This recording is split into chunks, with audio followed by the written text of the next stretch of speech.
7 رمضان المبارک 3 ہجری حق و باطل کا پہلا مارکہ میدان بدر میں ہوا۔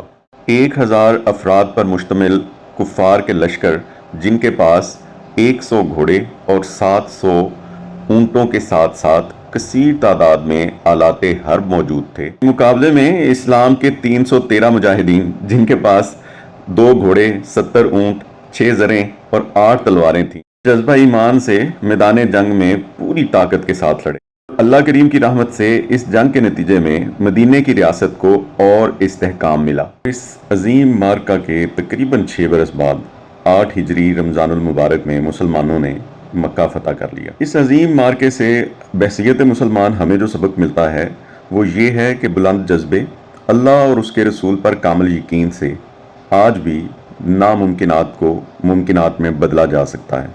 سدا مسکرائیے۔